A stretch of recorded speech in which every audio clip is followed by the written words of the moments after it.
Dead by Daylight is somehow still alive in 2026. After years of killers, survivors, balance changes, and enough rage quits to power a small country, the question is Dead by Daylight actually worth playing today? Let's find out. First up, gameplay. This is honestly where DBD shines the most. The core gameplay loop is simple.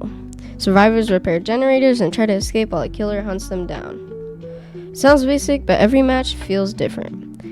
One game you're getting chased for 5 minutes straight, and the next, your teammate gets hooked 30 seconds in and the whole team falls apart. The gameplay can get repetitive after hundreds of hours, but sometimes it keeps pulling you back in. For me, gameplay gets an 8 out of 10. Now let's talk balance. The DBD community has been arguing about balance since dinosaurs walked the earth. Some killers feel incredibly strong, some perks feel annoying, and sometimes you'll lose a match and immediately blame game balance. That said, most matches are still competitive and winnable if both sides play well. Balance isn't perfect, but it's definitely better than some previous years. I'm giving balance a 6.5 out of 10. Now, one thing that DBD doesn't struggle with is its players.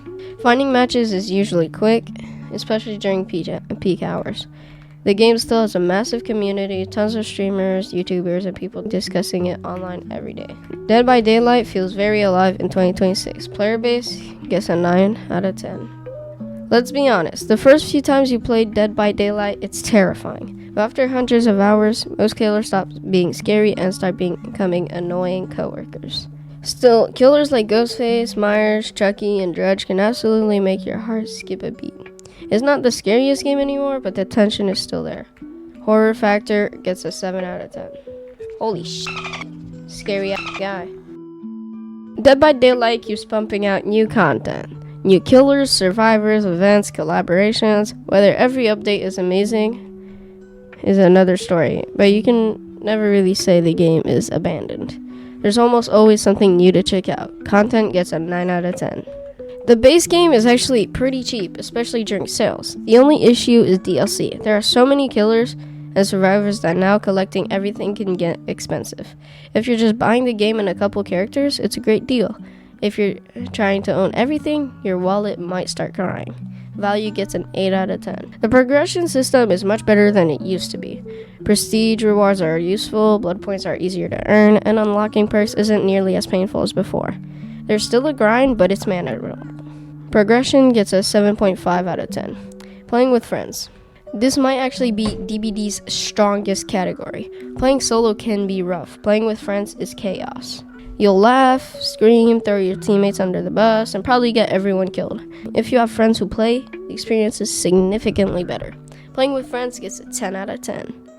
Content creation potential. For streamers and YouTubers, DBD is fantastic. Challenge videos, ranking videos, funny moments, killer guides, survivor guides. The game gives creators endless content opportunities. Content creation gets a 9 out of 10. Frustration level. And now the category everyone was waiting for, frustration. How the fuck did he? Camping, tunneling, teammates making questionable decisions, getting caught after one generator. Dead by Daylight can be incredibly fun. It can also make you question every life choice you've ever made. Frustration gets a 5 out of 10. Final verdict. So, is Dead by Daylight still worth playing in 2026? For horror fans, absolutely. Casual players, definitely. For people who enjoy playing with friends, 100%. For people who get angry easily, maybe keep a stress ball nearby. Overall, I'm giving Dead by Daylight a 9 out of 10. It's not perfect, but after all these years, it's still one of the most unique multiplayer games out there. Now let me know in the comments, is DBD still worth playing in 2026, or is it finally time to move on?